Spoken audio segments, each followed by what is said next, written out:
Premier, good morning. Good morning, Neil. Now, the ICE laws, just over a year ago, your opposition leader, you came in and you said you had these proposed tough new laws on ICE dealing if you won government. What's happened? So we'll be introducing into the Parliament today, Neil, a series of new offences that are principally about ICE, but they cover all drugs. So, for instance, trafficking to a child at or near a school with a penalty of up to 25 years. Trafficking at or near a school to anybody, up to 20 years. Using violence or threats to intentionally compel trafficking. So, that appalling practice of basically standing over somebody you've got in the clutches, they're basically addicted, and you turn them into a dealer. That'll be up to 5 years. Possessing the instructions or trafficking around those issues, that's up to 5 years. Publishing the instructions, and then this is the one that's really, well, they're all important here, but this is one that's very important, I think. Intentionally permitting the use of a premises for trafficking or for the making of these drugs, that's up to 5 years as well. So that could be growing cannabis. It could be, yes, but this has obviously come about out of our ICE action plan, and it's in full delivery of the commitments we made prior to the election. This is a big challenge, and it's touching, I don't reckon there'd be a Victorian family that isn't touched by this one way or the other.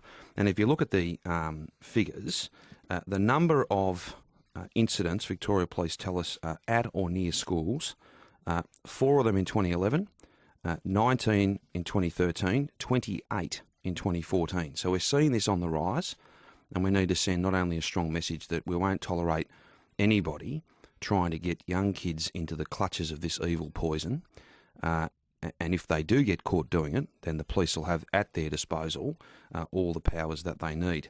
Is there a message to judges? We expect people to get 25 years. I would hope that every time we pass a new law like this, every time we send a very strong message, we're sending the message to everybody, to everyone.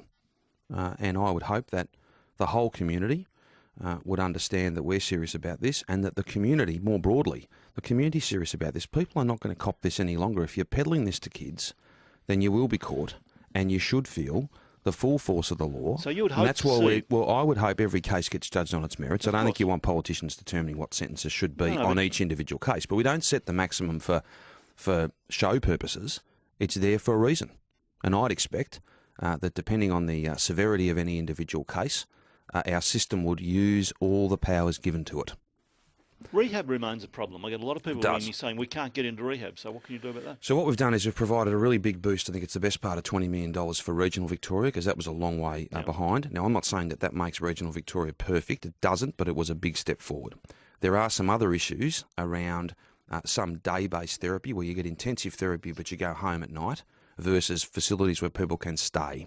And I fully acknowledge we have to do more there. And Martin Foley, who's the relevant minister, has been working and speaking to the Commonwealth, because if we can work together on this, Neil, we'll get a much better outcome.